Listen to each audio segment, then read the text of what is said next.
اللہ تعالیٰ کو ان کے ساتھ کر دیا۔ نبی پاک نے ایک ایسا مبلغ بھیجا، اب انہوں نے مدینہ پاک جا کر گھر گھر میں اسلام پہنچا دیا۔ ایسا اسلام پھیلنے لگا کہ تیسرے سال 72 لوگ تو مینا آ گئے نبی پاک کے پاس، کلمہ پڑھ کر مسلمان بھی ہوئے، اور آقا سے اب عرض کی کہ حضور آپ مدینے آئیے۔ اب بڑا تاریخی مکالمہ ہوا، وہ جملے ذرا سنیے گا کہ جب یہ بڑی تیزی کے ساتھ اسلام قبول کر رہے تھے اور مدینے والے آئے، تو حضرت عباس جو ابھی ایمان نہیں لائے تھے، ان پیارے آقا علیہ السلام کے مبارک چچا حضرت عباس ابھی ایمان نہیں لائے تھے، مگر انہوں نے ان مدینے والوں سے کہا کہ دیکھو ہمارے اندر محمد صلی اللہ تعالیٰ علیہ وسلم اپنے خاندان بنی ہاشم میں ہر طرح محترم ہیں، باعزت ہیں، ہم لوگ دشمنوں کے مقابلے میں ان کے سامنے کھڑے ہو جاتے ہیں، سینہ سپر ہو جاتے ہیں۔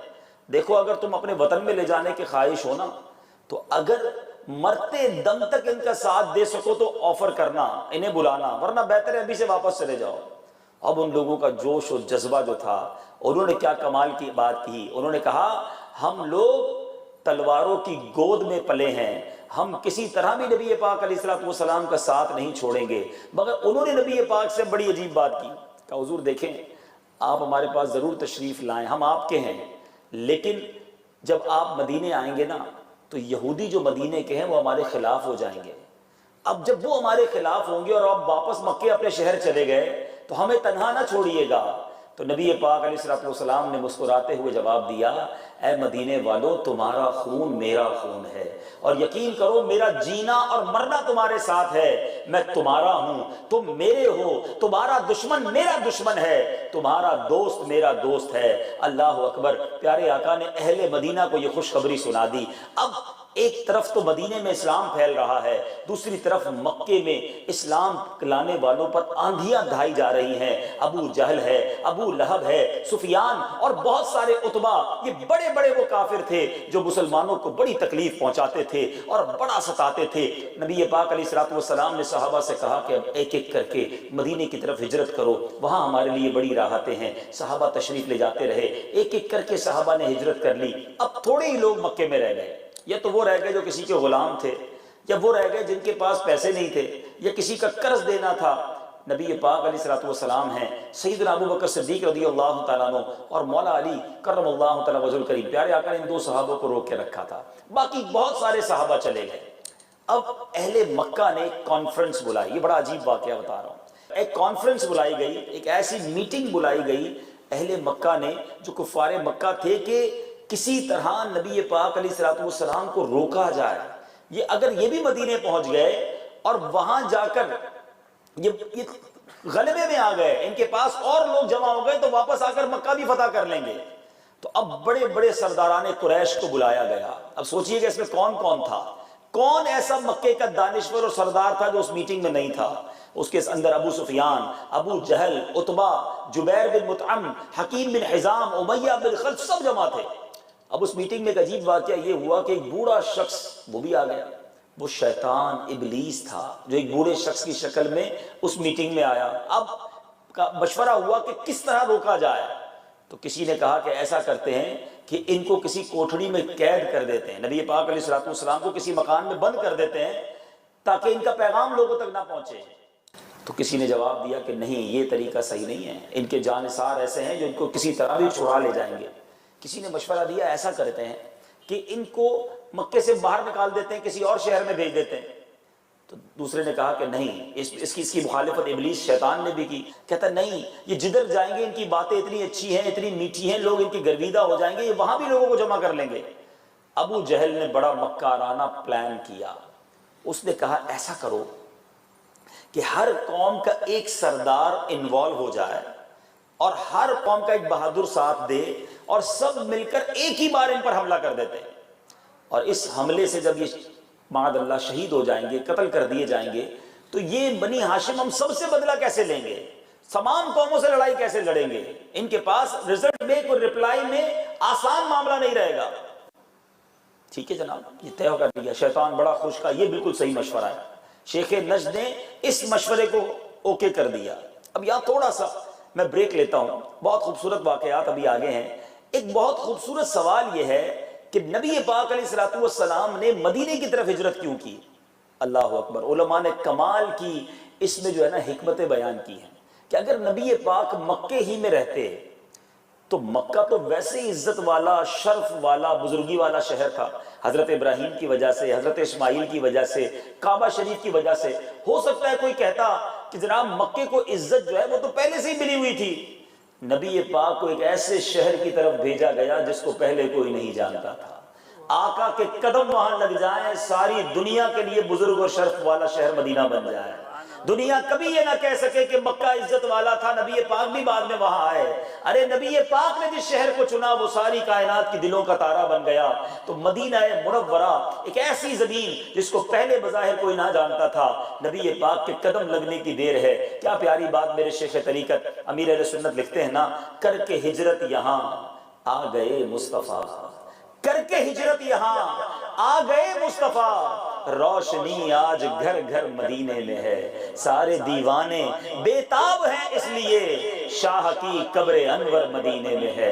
تو نبی پاک نے جب مدینہ اختیار کیا، بہت خوبصورت بات علماء کہتے ہیں کہ بتاؤ پیارے آقا پیر والے دن دنیا میں کیوں تشریف لائے؟ افضل دن تو جمعے والا ہے، افضل دن تو جمعے کا ہے، پیارے آقا کی ولادت پیر والے دن کیوں ہوئی؟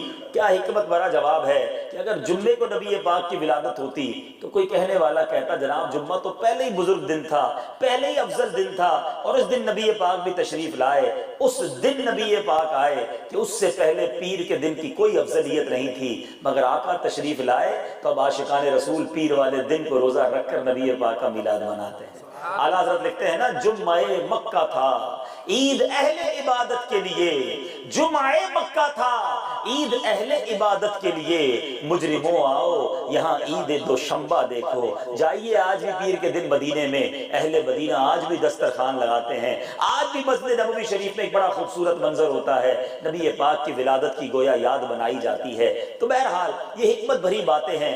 ہجرت مدینہ ہوئی کس تاریخ کو یہ بھی پتہ ہونا چاہیے۔ یاد رہے کہ سرور کائنات علیہ السلام جب روانہ ہوئے تو یہ جمعرات کی رات تھی اور یکم ربیع الاول تھا۔ ہجرت مدینہ جو اسٹارٹ نبی پاک کا سفر ہوا شب جمعہ یکم ربیع الاول، مگر اس سے پہلے کفار نے یہ پلان بنا لیا تھا کہ پیارے آقا پر حملہ کرنا ہے، نبی پاک کو معاذ اللہ شہید کرنا ہے۔ اب اللہ تبارک و تعالیٰ نے جبریل امین کے ذریعے نبی پاک کو یہ پیغام دے دیا کہ یا رسول اللہ آپ اب ہجرت کر جائیے، آج رات آپ اپنے بستر پر نہیں سوئیں گے۔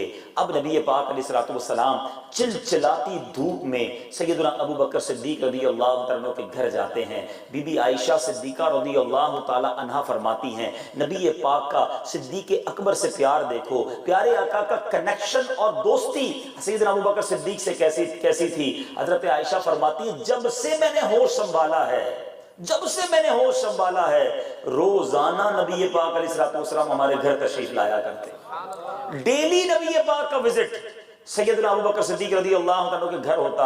مگر یہ وہ دن تھا، یہ وہ وقت تھا کہ جو ایسے وقت میرے آقا تشریف لے گئے جس وقت عموماً تشریف نہیں لے جایا کرتے تھے۔ صدیق اکبر رضی اللہ عنہ جب دیکھا کہ نبی پاک تشریف لائے ہیں تو آقا علیہ السلام نے فرمایا اے ابو بکر تخلیہ کر لو، کوئی اور ساتھ نہیں ہونا چاہیے۔ حضرت ابو بکر صدیق رضی اللہ عنہ نے عرض کیا حضور آپ کی زوجہ حضرت عائشہ ہی میرے ساتھ بیٹھی ہیں۔ اب حضرت عائشہ کہتی ہیں کہ نبی پاک علیہ السلام نے صدیق اکبر رضی اللہ عنہ سے فرمایا کہ مجھے ہجرت کا حکم مل چکا ہے، اب ہجرت کے لیے مجھے اللہ کی طرف سے حکم اجازت مل چکی ہے۔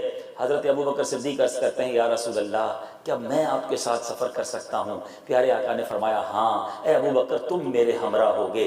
حضرت عائشہ کہتی ہیں اس سے پہلے میں نے کبھی زندگی میں یہ دیکھا نہیں تھا کہ کوئی شخص خوشی میں بھی روتا ہے۔ میں نے اپنے والد محترم کو زاروں کے تار خوشی کے عالم میں روتے دیکھا، اتنا روئے کہ پیارے آقا علیہ السلام نے مجھے اپنے ہمراہی کا شرف بخشا ہے۔ اب میرے بیچے اسلامی بھائیوں، صدیق اکبر رضی اللہ تعالیٰ عنہ نے 2 اونٹنیاں نبی پاک کی بارگاہ میں پیش کی کہ حضور بہت عرصے سے انہیں میں نے ببول کے پتے کھلا کر فربا اور تازہ کیا ہوا تھا، مجھے علم تھا کہ آپ ہجرت کے لیے مجھے یاد فرمائیں گے۔ آقا علیہ السلام نے ایک اونٹنی جو ہے سیدنا ابو بکر صدیق سے فرمایا کہ یہ مجھے بیچ دو، میں خریدنا چاہتا ہوں۔ حضرت ابو بکر صدیق کا تو سب کچھ نبی پاک کا تھا، مگر آقا علیہ السلام نے اونٹنی کی قیمت ادا کی۔ علماء اس کی بھی حکمت بیان کرتے ہیں تاکہ نبی پاک کی یہ تمنا تھی کہ ہجرت کا ثواب جو ہے، جو ہجرت کا سفر ہے، اس اس کا خاص ثواب جو ہے وہ نبی پاک اپنے لیے خاص کرنا چاہتے تھے، اس لیے اونٹنی کی قیمت بھی میرے آقا نے ادا کی۔ اب امتحان لیا گیا، عشق کا امتحان تھا مولا کائنات مولا علی کرم اللہ تعالی وجہ الکریم کا ہے۔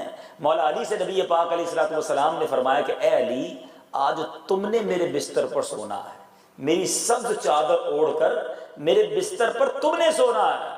حضرت علی کو بھی معلوم تھا کہ آج کفار نے پلان بنایا ہے کہ محاصرہ کر کے پیارے آقا کے گھر پر گویا دھاوا بولنا ہے اور گویا نبی پاک علیہ الصلوۃ والسلام کو شہید کرنا ہے۔ وہ بستر اس وقت کانٹوں کی سیج تھا، مگر مولا علی کے عشق نے اسے پھولوں کا بستر بنا دیا۔ آپ نے لبیک کہا۔ اچھا، نبی پاک نے بڑا پیارا جملہ فرمایا تھا کہ اے علی میرے بستر پر سو جاؤ، صبح اٹھ کر مکے والوں کو ان کی امانتیں لوٹا کر تم بھی میرے پاس مدینے آ جانا۔ حضرت علی کہتے ہیں دشمنوں نے پلان بڑے کیے تھے، مگر مجھے میرے نبی کے وعدوں پر اور الفاظ پر ایسا یقین تھا۔ آقا نے فرمایا تھا علی میرے پاس مدینے آ جانا۔ نبی پاک نے جب یہ کہا تھا تو مجھے پتا ہے میرا بال بھی بیکا نہیں ہونا ہے، میں نے مدینے پہنچنا ہے، خیر سے پہنچنا ہے۔ مولا علی کہتے ہیں ساری رات سکون کی نیند سویا، کسی قسم کی کوئی ٹینشن نہیں۔ کفار کا اپنا پلان تھا، رب نے وحی بھیج کر گویا نبی پاک علیہ الصلوۃ والسلام کو ایک شاندار پلان عطا کیا۔ قرآن میں اللہ فرماتا ہے، وہ تاریخی آیت، اللہ فرماتا ہے اے محبوب یاد کیجئے جس وقت کفار آپ کے بارے میں خفیہ تدبیر کر رہے تھے کہ آپ کو قید کر دیں یا قتل کر دیں یا شہر بدر کر دیں، یہ لوگ خفیہ تدبیر کر رہے تھے اور اللہ خفیہ تدبیر کر رہا تھا، اور اللہ کی پوشیدہ تدبیر سب سے بہتر ہے۔ پلاننگ کر لے انسان جو کرنا ہے۔ کچھ لوگ لوگوں کا بڑا برا چاہتے ہیں، میں اس کو تباہ کر دوں گا، اس کو ختم کر دوں گا، میں اس کو آگے نہیں بڑھنے دوں گا، اس کی ایسی کی تیسی کر دوں گا۔ وَتُعِزُّ مَن تَشَاءُ وَتُذِلُّ مَن تَشَاءُ، میری اور آپ کی کوئی حیثیت نہیں، بنا لو جتنے پلان۔ اللہ کی جو پلاننگ ہے، رب کی جو قدرت کے نظارے ہیں، اس کے آگے کسی کا بس نہیں چلتا۔ لوگ جناب بہت سارے پلان کرتے ہیں کہ میں یوں دنیا میں سب سے بڑا آدمی بن جاؤں گا، اس جگہ پہنچنے سے پہلے قبر میں پہنچ جاتے ہیں۔ اے میرے میٹھے اسلامی بھائیوں، اللہ کی قدرت اور اللہ کے فیصلوں پر یقین ہونا چاہیے۔ ہر بات عقل اور ہوشیاری سے نہیں ہوتی۔ مولا علی کرم اللہ تعالی وجہ الکریم کا ایک قول مجھے یاد آ گیا، آپ کے ساتھ بھی ایسا ہوا ہوگا، میرے ساتھ تو کئی بار ایسا ہوا ہے کہ ہم بڑی پلاننگ کر کے چلتے ہیں، اتنے بجے یہاں پہنچوں گا، پھر یہ والی فلائٹ لوں گا، پھر وہاں پہنچوں گا، اس کے بعد یہ کام نپٹا کر پھر یہ والی فلائٹ لوں گا، پھر یہاں پہنچ جاؤں گا، ایوری تھنگ پلان۔ مگر اچانک ایک ایسا چکر چلتا ہے کہ سب چیزیں آگے پیچھے ہو جاتی ہیں، بندہ بے بس ہو جاتا ہے، اب سمجھتا ہے یہ کیا ہو گیا۔ تو مولا علی فرماتے ہیں نا کہ میں نے اپنے ارادوں کے ٹوٹنے سے اپنے رب کو پہچانا ہے۔ ارادے ٹوٹتے ہیں تو پتہ چلتا ہے کوئی ہے جس کے ہاتھ میں ساری پلاننگ ہے، کوئی ہے جس کے ہاتھ میں یہ قدرت ہے کہ وہ جب چاہے ہمارے نظام کو تبدیل کر سکتا ہے۔ کفار نے بڑے پلان کیے تھے، تلواریں لیے کھڑے ہیں۔ اب دیکھو نبی پاک علیہ الصلوۃ والسلام وہاں سے نکلے کیسے، اللہ اکبر، بڑا خوبصورت جملے ہیں۔ پیارے آقا علیہ الصلوۃ والسلام جب مولا علی کرم اللہ تعالی وجہ الکریم کو اپنی بستر پر لٹایا تو باہر کفار موجود تھے۔ پیارے آقا علیہ الصلوۃ والسلام جو ہیں ان کفار مکہ کے سامنے نکلے، سورہ یاسین کی تلاوت کرتے ہوئے ابتدائی آیات، اور ہاتھ میں میرے آقا نے مٹی پکڑی، مٹی کی سمجھ لے کہ ایک مٹھی بھری ہوئی تھی مٹی کی۔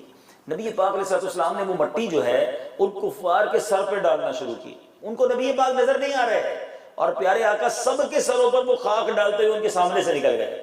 کفار کھڑے ہیں محاصرہ کر کے، تو ایک شخص دور سے آیا، کہا کس کا انتظار کر رہے ہو؟ تو کہا محمد عربی صلی اللہ تعالی علیہ وسلم اس گھر میں سو رہے ہیں، ہم نے ان پر حملہ کرنا ہے۔ کہا وہ ابھی تو آپ کے سامنے سے گزر کر گئے ہیں۔ کہا یہ کیسے ہو سکتا ہے؟ کہا آپ نے اپنے سروں پر دیکھو، وہ مٹی بھی ڈال کر گئے ہیں۔ جب سر پہ سب نے ہاتھ لگایا تو سب کے سروں پر مٹی تھی، سارے حیران کہ یہ مٹی کہاں سے آئی۔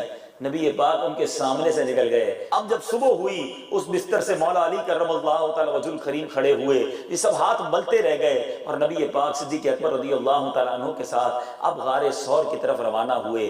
اللہ اکبر، وہ عشق بھرا سفر شروع ہوا۔ وہ عشق کی داستان ہے کہ جتنی بار پڑھیں ایمان تازہ ہو جاتا ہے۔